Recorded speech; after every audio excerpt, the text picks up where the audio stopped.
یہ تو بھیک مانگ کے، حالانکہ اللہ نے اتنا کچھ دیا ہوا پھر کہتا ہے یہ تو لوگوں سے بھیک مانگ کے کھائے گا، لہٰذا یہ میری پسند نہیں تھی۔ یہ ایک جگہ میرا بیان ہوا تو وہاں مستورات میں بیان کے بعد عورتیں آپس میں بات کرنے لگیں مولانا صاحب کی شادی ہوئی ہے کہ نہیں ہوئی، تو میری بہن بیٹھی تھی وہاں بیان میں، وہ کہنے لگی اس کو تو کوئی بیٹی دیتا ہی کوئی نہیں، تو میری ساس بیٹھی تھیں کہ کیوں نہیں ہم انشاءاللہ دیں گے۔ اس طرح سے بات چلی اور میرا رشتہ ہوا۔ اور سب آپ کنٹروورشل باتوں سے یا ایسی باتوں سے جو کسی خاص اسکالر نے کسی خاص طبقے کے لیے کہی ہو، اس سے دور رہنا چاہتے ہیں؟ کیونکہ ہم اگر آپ کو جب بھی سنتے ہیں ہم یگانگت دیکھتے ہیں، ہم بھائی چارہ دیکھتے ہیں۔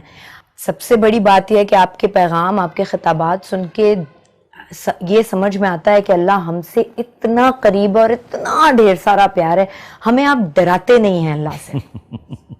مجھے یہ لگتا ہے کہ دیکھو بیٹا، اللہ تو خود سراپا محبت ہے، اس سے ڈرنا نہیں ہے، اس سے پیار کرنا ہے۔ ہاں اپنی خطاؤں پہ ڈرنا ہے کہ میں نافرمانی کر رہا ہوں۔ اللہ کی قسم، اللہ محبت کرنے کا والی ذات ہے، اور محبت اس سے کی جائے، وہ ہم سے کرتا ہے۔ آپ کو ایک حدیث یاد ہے، یا ابن آدم انی لک محب، اللہ اکبر۔ میرا اللہ کہہ رہا ہے اے آدم کے بیٹے، اے مسلمان نہیں کہا، اے مومن مسلم نہیں کہا، اے مومنہ مسلمہ نہیں کہا، اے آدم کی اولاد، آگے نا سارے اس میں، مسلم نان مسلم، انی لک محب، میں تم سے پیار کرتا ہوں، فبحقی علیک کلی محبہ، تمہیں میرے حق کی قسم تو بھی مجھ سے پیار کر۔ تو بس میں یہی سبق بانٹتا ہوں کہ آپس میں بھی محبتیں بانٹیں، اللہ سے بھی محبت کریں۔ اس پر مجھے آپ کے واجد قاضی رحمۃ اللہ علیہ یاد آ گئے، وہ میرے پاس، وہ مجھے ملنے آئے، میں ڈیفینس میں تھا سہیل بھائی کے گھر، کہنے لگے میں کبھی کسی مولوی سے نہیں ملا، آپ پہلے مولوی ہیں جن سے میں مل رہا ہوں کہ آپ اللہ سے ڈراتے نہیں ہیں، آپ اللہ سے ملاتے ہیں۔ جی تو اللہ خود یہ چاہتا ہے۔ اچھا مولانا صاحب، آپ جس سفر پہ ہیں یا کسی بھی آدمی کی زندگی میں کوئی بہت خاص ڈیڈیکیشن ہو تو اس کی باقی دوسری چیزیں بڑی سفر کرنے لگتی ہیں۔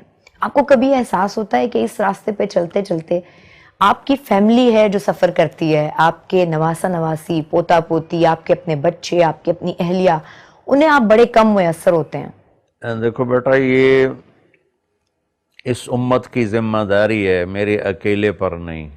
اللہ نے کہا کنتم خیر امت اخرجت للناس، تم سب سے بہترین امت ہو کہ تم لوگوں کے لیے نکالے گئے ہو۔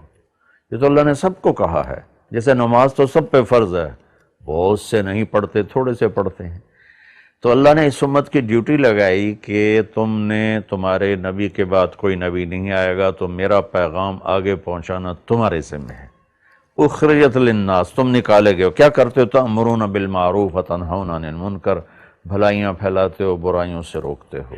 لیکن میں اپنے بچوں کو ٹائم دیتا ہوں اللہ کے فضل سے۔ اچھا، کبھی میں نے اپنی غیر حاضری کے بعد جب میں گھر آتا ہوں، اب تو اتنی زیادہ بھی نہیں رہی، شروع میں تھی، تو میں اپنے بچوں کو اتنی محبت دیتا تھا، گھر والوں کو اتنا پیار دیتا تھا کہ میری بچوں سے دوستی ہے۔ اب میں ایک بزرگ کے خاکے میں تبدیل ہو چکا ہوں، لیکن میرے بیٹے میرے دوست ہیں، میری بیٹیاں میری دوست ہیں، وہ مجھ سے ایسے ہی بے تکلف ہیں جیسے دوست کے ساتھ بے تکلف ہوتا ہے۔ یہی مجھے میرے نبی نے سکھایا، بچوں کو پیار دو، بیوی کو پیار دو۔ تو لہٰذا اللہ کے فضل سے یقیناً تھوڑا سا ہوتا تو ہے، لیکن وہ کور ہو جاتا ہے الحمدللہ۔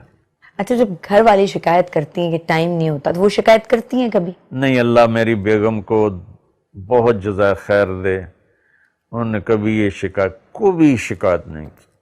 ہاں، میں گھر میں آؤں اور پھر لوگ میرے ملنے والے گھیر لیں، پھر وہ شکایت کرتی ہے کہ گھر میں آگے تو ہمیں ٹائم دو۔ اس میں مجھ سے کوتاہی ہو جاتی ہے کہ اب ایک ملنے آ گیا ہے تو اس کو نہ ملوں تو وہ کہیں گے بڑا متکبر مولوی ہے۔ اچھا، اب جو میں سوال کرنے جا رہی ہوں وہ ہماری خواتین کو بہت پسند آئے گا، کیونکہ وہ چاہتی تھیں، انہوں نے کہا تھا مجھے بہت ساری خواتین نے کہ مولانا صاحب سے یہ سوال بھائی ضرور پوچھنا کہ جب مذہب دوسری شادی کی اجازت دیتا ہے تو خود انہوں نے کبھی ایسا نہیں کیا۔ اللہ تعالیٰ نے دوسری شادی کی اجازت دی ہے ایک شرط کے ساتھ، فَإِن لَمْ تَعْدِلُوا، کہ عدل کرو، عدل نہیں کر سکتے تو پھر فواحدہ، پھر ایک ہی ہے۔ ایسا نہیں کہ عورت کو اللہ تعالیٰ نے کھیل کی چیز بنا دیا ہو۔ جس آدمی نے 2 شادیاں کیں یا 3 کیں یا 4 کیں اور اس نے بیویوں میں عدل نہ کیا، وہ رات میں تہجد پڑھتا رہے، دن میں روزے رکھتا رہے، تو قیامت کے دن فالج کے ساتھ اٹھے گا، اس کی ایک سائیڈ پوری اس پر فالج ہوگا۔